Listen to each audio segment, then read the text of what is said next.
Hi, I'm John Hart, and welcome back to Mr. America Hart. The question really is, what did Mike Mentzer actually say regarding doing only one set per exercise? Did he ever recommend doing more than one set per exercise? And the answer, I'm giving it to you right now. Hold on one moment here, okay? Let me give you a little background, first of all, on myself. I've been a high-intensity trainee for most of 40 years now, and Mike Mentzer himself did train me. I lived on the same block as him. We became good friends, and when I became I was already a trainer, but when I shifted my business more towards the high-intensity style training, Mike did advise me quite a bit and give me insight into some of the things that would work better than what I was already doing. The interesting thing is that in the times that we spent together, okay, again, I'd walk down the block, okay, and sit in his living room listening to him talk. This is when I got really the most information out of all the time I spent around him. And when it came to training, that is. So when did he justify doing more than one set? Well, I hear a lot of y'all say he didn't, except for in the very beginning when he started working out. And that's not true. That's not true at all. When he started working out, he was working out in a conventional manner or a traditional manner at the time in the 1970s, which was like Arnold. He was working out 6 days a week for, like he said, 2 to 3 hours total. And again, quoting him, he did not see progress. So that's what eventually caused an injury on his shoulder that knocked him out of the game for 3 years. And when he came back, he was training in high intensity fashion.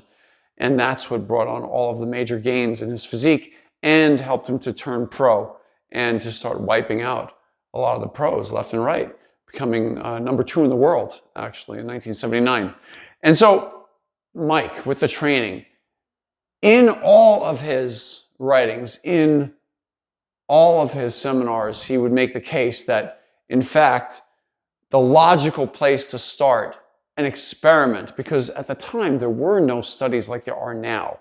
Now there's more studies.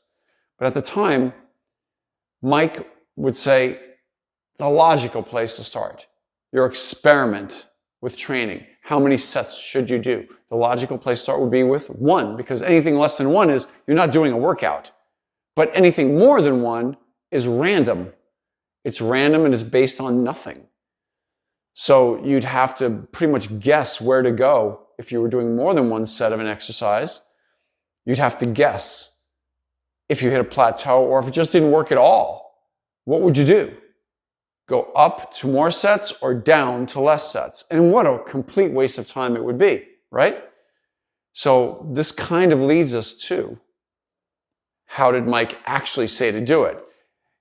And it was, if you've trained in high intensity fashion and you've done 1 set per exercise and you found that it just didn't work for you, now you can justify doing 2 sets of an exercise. That's it. Simple. That was the answer. Okay? That was the only answer he ever gave. That's the only justification for going up to 2 sets if it did not work for you. And even then, I have to tell you, he would say, dear listener, you'd have to trust that you've exhausted every single possibility before doing so. That was my Mike Mentzer imitation right there. And in fact, he would say something like that you would have to exhaust every possibility as to why you were not progressing on the 1 all-out set per body part, per exercise, I should say. And those possibilities, what could they be? The variables. Are you eating enough food? Are you getting enough rest? Are you hydrating? There it is. Are you training intensely enough to push past that breakover point where you're stimulating the growth mechanism into action? Because you can do endless numbers of sets not stimulating muscular growth, and that's not going to stimulate muscular growth. There you go. So he would say exhaust all the possibilities first. And I would agree with that. So if you are starting in your high-intensity training journey and you've spent a good 6 months to a year blasting away, and you believe, not feel, but believe by what your stats are, your measurements of your muscles, your lean body mass. Those are the primary things as a bodybuilder that you're concerned with, right? It's not strength gains. That's number 2. It's lean body mass gains. That's number 1 as a bodybuilder. So if your lean body mass gains have halted and are not going anywhere, that's number 1. And number 2, you've been getting plenty of rest. And so you're not overtrained. Now, that's rest between workouts as well as good nights of sleep. Number 3, you're eating a slight caloric surplus. If you've calculated that correctly, that will provide enough bricks and mortar to build another floor or another level to your muscle tissue after having done number 4, stimulating that muscle tissue. Have you trained past and over that breakover point? Just tripping that growth mechanism into action. If all 4 of those are met and you still aren't growing, then you go right ahead and add an extra set. Should you add an extra set to every exercise every week? Why would you think so much within a box of 1 week? Why wouldn't you just add an extra set every other bicep workout, every other chest workout, every other thigh workout? That might be the more appropriate way to go, right? So just open up your thinking a little bit to where can you add an extra set as opposed to just doubling up on everything, right? Which could lead to very quick overtraining.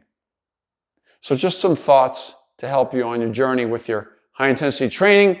I've been in this a long time, okay? I have a training course that I've done. You can go right ahead if you want to get a hold of that training course. I'll put the link down below in the video description.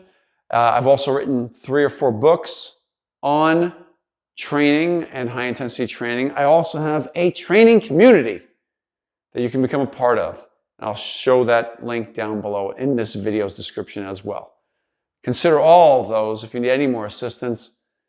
And you can always go through my website if you want and get a hold of me for a one-on-one. We'll do a Zoom consultation if you wish. So that's it for today. From my heart to you, John Hart. I hope you found this edifying and you got something out of this video. And if so, please give this video down below a thumbs up, won't you? And then consider off to my left that disc that just popped up. That's the subscribe button for my channel. Subscribe to the channel and YouTube will notify you when I have new videos pop up. All right, thank you very much. I'll see you next time.